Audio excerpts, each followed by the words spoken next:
20वां अध्याय। अन्य 6 द्वीपों तथा लोकालोक पर्वत का वर्णन। श्री सुखदेव जी कहते हैं, राजन, अब परिमाण, लक्षण और स्थिति के अनुसार प्लक्षादि अन्य द्वीपों के वर्ष विभाग का वर्णन किया जाता है।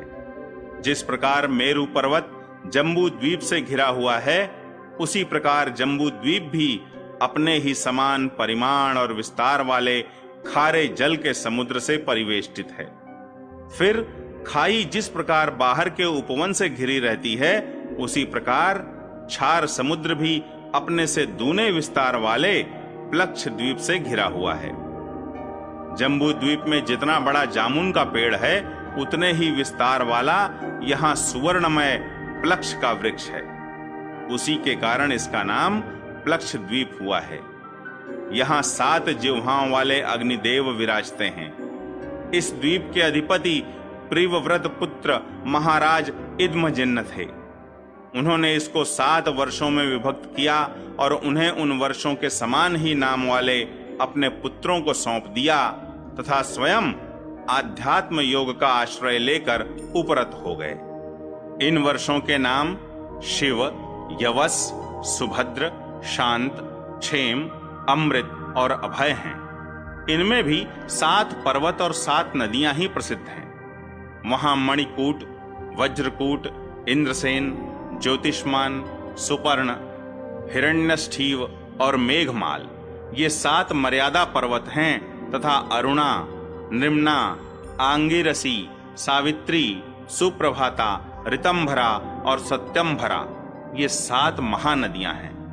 वहां हंस, पतंग, ऊर्ध्वायन और सत्यांग नाम के 4 वर्ण हैं। उक्त नदियों के जल में स्नान करने से इनके रजोगुण तमोगुण क्षीण होते रहते हैं। इनकी आयु 1000 वर्ष की होती है। इनके शरीरों में देवताओं की भांति थकावट, पसीना आदि नहीं होता और संतानोत्पत्ति भी उन्हीं के समान होती है। ये त्रयी विद्या के द्वारा तीनों वेदों में वर्णन किए हुए स्वर्ग के द्वारभूत आत्मस्वरूप भगवान सूर्य की उपासना करते हैं। वे कहते हैं कि जो सत्य, अनुष्ठान योग्य धर्म और रित प्रतीत होने वाले धर्म, वेद और शुभाशुभ फल के अधिष्ठाता हैं, उन पुराण पुरुष विष्णु स्वरूप भगवान सूर्य की हम शरण में जाते हैं। प्लक्ष आदि 5 द्वीपों में सभी मनुष्यों को जन्म से ही आयु, इंद्रिय, मनोबल, इंद्रिय बल, शारीरिक बल, बुद्धि और पराक्रम समान रूप से सिद्ध रहते हैं। प्लक्ष द्वीप अपने ही समान विस्तार वाले इक्षुरस के समुद्र से घिरा हुआ है। उसके आगे उससे दुगने परिमाण वाला शाल्मली द्वीप है, जो उतने ही विस्तार वाले मदिरा के सागर से घिरा है। प्लक्ष द्वीप के पाकर के पेड़ के बराबर उसमें शाल्मली अर्थात सेमर का वृक्ष है। कहते हैं यही वृक्ष अपने वेदमय पंखों से भगवान की स्तुति करने वाले पक्षीराज भगवान गरुड़ का निवास स्थान है तथा यही इस द्वीप के नामकरण का भी हेतु है। इस द्वीप के अधिपति प्रिव्रत पुत्र महाराज यज्ञबाहु थे। उन्होंने इसके सुरोचन, सौमनस्य, रमणक, देववर्ष, पारिभद्र, आप्यायन और अविज्ञात नाम से 7 विभाग किए और इन्हें इन्हीं नाम वाले अपने पुत्रों को सौंप दिया। इनमें भी 7 वर्ष पर्वत और 7 ही नदियां प्रसिद्ध हैं। पर्वतों के नाम स्वरस, शतशृंग, वामदेव, कुंद, मुकुंद, पुष्पवर्ष और सहस्त्र श्रुति हैं तथा नदियां अनुमति, सिनीवाली, सरस्वती, कुहू, रजनी, नंदा और राका हैं। इन वर्षों में रहने वाले श्रुतधर, वीर्यधर, वसुंधर और ईशंधर नाम के 4 वर्ण वेदमय आत्मस्वरूप भगवान चंद्रमा की वेद मंत्रों से उपासना करते हैं और कहते हैं, जो कृष्ण पक्ष और शुक्ल पक्ष में अपनी किरणों से विभाग करके देवता, पितर और संपूर्ण प्राणियों को अन्न देते हैं, वे चंद्रदेव हमारे राजा हों। इसी प्रकार मदिरा के समुद्र से आगे उससे दूने परिमाण वाला कुश द्वीप है। पूर्वोक्त द्वीपों के समान यह भी अपने ही समान विस्तार वाले घृत के समुद्र से घिरा हुआ है। इसमें भगवान का रचा हुआ एक कुशों का झाड़ है। उसी से इस द्वीप का नाम निश्चित हुआ है। वह दूसरे अग्निदेव के समान अपनी कोमल शिखाओं की कांति से समस्त दिशाओं को प्रकाशित करता रहता है। राजन, इस द्वीप के अधिपति प्रियव्रत पुत्र महाराज हिरण्यरेता थे। उन्होंने इसके 7 विभाग करके उनमें से एक एक अपने 7 पुत्र वसु, वसुदान, दृढ़रुचि, नाभिगुप्त, स्तुत्यव्रत, विविक्त और वामदेव को दे दिया और स्वयं तप करने चले गए। उनकी सीमाओं को निश्चय करने वाले 7 पर्वत हैं और 7 ही नदियां हैं। पर्वतों के नाम चक्र, चतुःश्रृंग, कपिल, चित्रकूट, देवानीक, ऊर्ध्वरोमा और द्रविण हैं। नदियों के नाम हैं रसकुल्या, मधुकुल्या, मित्रवृंदा, श्रुतविंदा, देवगर्भा, घृतच्युता और मंत्रमाला। इनके जल में स्नान करके कुश द्वीपवासी कुशल, कोविद, अभियुक्त और कुलक वर्ण के पुरुष अग्नि स्वरूप भगवान हरि का यज्ञादि कर्म कौशल के द्वारा पूजन करते हैं तथा इस प्रकार स्तुति करते हैं, अग्ने, आप परब्रह्म को साक्षात हवि पहुंचाने वाले हैं। अतः भगवान के अंगभूत देवताओं के यजन द्वारा आप उन परम पुरुष का ही यजन करें। राजन, फिर घृत समुद्र से आगे उसमें द्विगुण परिमाण वाला क्रौंच द्वीप है। जिस प्रकार कुश द्वीप घृत समुद्र से घिरा हुआ है, उसी प्रकार यह अपने ही समान विस्तार वाले दूध के समुद्र से घिरा हुआ है। यहाँ क्रौंच नाम का एक बहुत बड़ा पर्वत है। उसी के कारण इसका नाम क्रौंच द्वीप हुआ है। पूर्व काल में श्री स्वामी कार्तिकेय जी के शस्त्र प्रहार से इसका कटि प्रदेश और लता निकुंज आदि क्षत विक्षत हो गए थे, किंतु क्षीर समुद्र से सींचा जाकर और वरुण देव से सुरक्षित होकर यह फिर निर्भय हो गया। इस द्वीप के अधिपति प्रियव्रत पुत्र महाराज धृतपृष्ठ थे। वे बड़े ज्ञानी थे। उन्होंने इसको 7 वर्षों में विभक्त कर उनमें उन्हीं के समान नाम वाले अपने 7 उत्तराधिकारी पुत्रों को नियुक्त किया और स्वयं संपूर्ण जीवों के अंतरात्मा परम मंगलमय कीर्तिशाली भगवान श्री हरि के पावन पादार विंदों की शरण ली। महाराज धृतपृष्ठ के आम, मधुरुह, मेघपृष्ठ, सुधामा, भ्राजिष्ठ, लोहितार्ण और वनस्पति ये 7 पुत्र थे। उनके वर्षों में भी 7 वर्ष पर्वत और 7 ही नदियां कही जाती हैं। पर्वतों के नाम शुक्ल, वर्धमान, भोजन, उपबर्हिण, नंद, नंदन और सर्वतोभद्र हैं तथा नदियों के नाम हैं अभया, अमृतौघा, आर्यका, तीर्थवती, वृत्तिरूपवती, पवित्रवती और शुक्ला। इनके पवित्र और निर्मल जल का सेवन करने वाले वहां के पुरुष ऋषभ, द्रविण और देवक नामक 4 वर्ण वाले निवासी जल से भरी हुई अंजलि के द्वारा आपो देवता की उपासना करते हैं और कहते हैं, हे जल के देवता, तुम्हें परमात्मा से सामर्थ्य प्राप्त है। तुम भूः, भुवः और स्वः तीनों लोकों को पवित्र करते हो, क्योंकि स्वरूप से ही पापों का नाश करने वाले हो। हम अपने शरीर से तुम्हारा स्पर्श करते हैं, तुम हमारे अंगों को पवित्र करो। इसी प्रकार क्षीर समुद्र से आगे उसके चारों ओर 32 लाख योजन विस्तार वाला शाक द्वीप है, जो अपने ही समान परिमाण वाले मट्ठे के समुद्र से घिरा हुआ है। इसमें शाक नाम का एक बहुत बड़ा वृक्ष है। वही इस क्षेत्र के नाम का कारण है। उसकी अत्यंत मनोहर सुगंध से सारा द्वीप महकता रहता है। मेधातिथि नामक उसके अधिपति भी राजा प्रियव्रत के ही पुत्र थे। उन्होंने भी अपने द्वीप को 7 वर्षों में विभक्त किया और उनमें उन्हीं के समान नाम वाले अपने पुत्र पुरोजव, मनोजव, पवमान, धूम्रानीक, चित्ररेफ, बहुरूप और विश्वधार को अधिपति रूप से नियुक्त कर स्वयं भगवान अनंत में दत्त चित्त हो तपोवन को चले गए। इन वर्षों में भी 7 मर्यादा पर्वत और 7 नदियां ही हैं।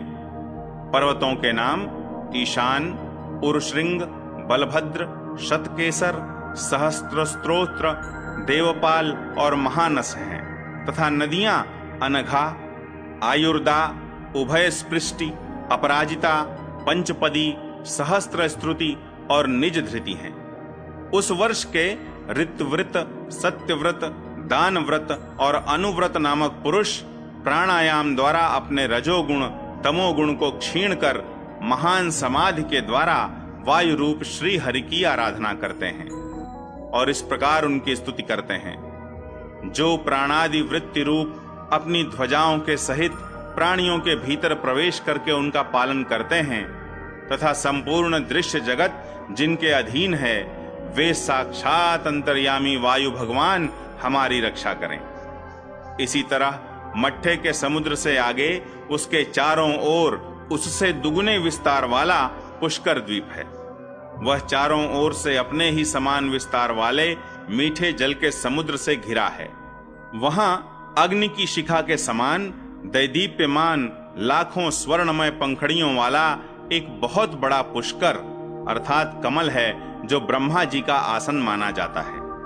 उस द्वीप के बीचों बीच उसके पूर्वीय और पश्चिमीय विभागों की मर्यादा निश्चित करने वाला मानसोत्तर नाम का एक ही पर्वत है। यह 10,000 योजन ऊंचा और उतना ही लंबा है। इसके ऊपर चारों दिशाओं में इंद्रादि लोकपालों की 4 पुरियां हैं। इन पर मेरु पर्वत के चारों ओर घूमने वाले सूर्य के रथ का संवत्सर रूप पहिया देवताओं के दिन और रात अर्थात उत्तरायण और दक्षिणायन के क्रम से सर्वदा घूमा करता है। उस द्वीप का अधिपति प्रियव्रत पुत्र वीतिहोत्र भी अपने पुत्र रमणक और धातकी को दोनों वर्षों का अधिपति बनाकर स्वयं अपने बड़े भाइयों के समान भगवत सेवा में ही तत्पर रहने लगा था।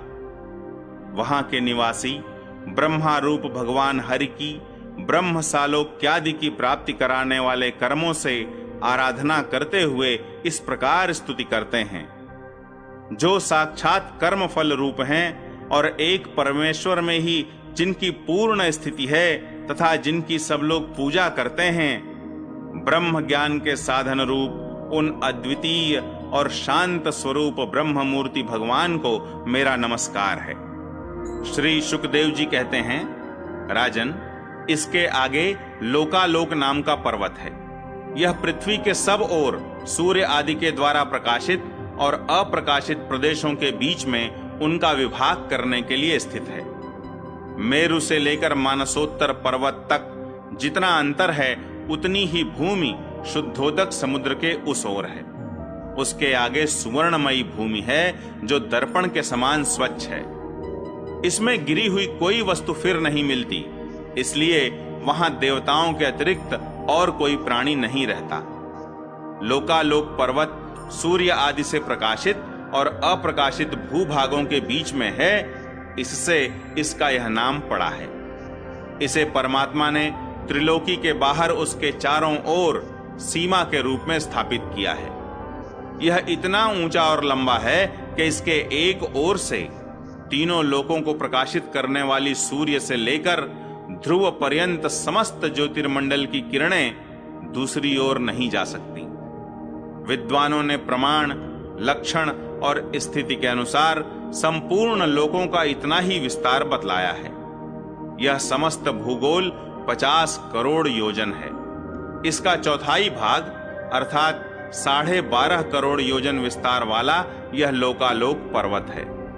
इसके ऊपर चारों दिशाओं में समस्त संसार के गुरु स्वयंभू श्री ब्रह्मा जी ने संपूर्ण लोकों की स्थिति के लिए ऋषभ, पुष्कर चूड़, वामन और अपराजित नाम के 4 गजराज नियुक्त किए हैं। इन दिग्गजों की और अपने अंश स्वरूप इंद्रादि लोकपालों की विविध शक्तियों की वृद्धि तथा समस्त लोकों के कल्याण के लिए परम ऐश्वर्य के अधिपति सर्वांतर्यामी परम पुरुष श्री हरि अपने विश्वक्सेन आदि पार्षदों के सहित इस पर्वत पर सब ओर विराजते हैं। वे अपने विशुद्ध सत्व श्री विग्रह को जो धर्म, ज्ञान, वैराग्य और ऐश्वर्य आदि 8 महासिद्धियों से संपन्न है, धारण किए हुए हैं। उनके करकमलों में शंख चक्रादि आयुध सुशोभित हैं।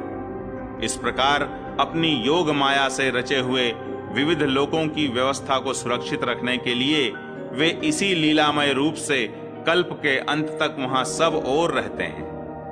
लोकालोक के अंतर्वर्ती भूभाग का जितना विस्तार है, उसी से उसके दूसरी ओर के अलोक प्रदेश के परिमाण की भी व्याख्या समझ लेनी चाहिए।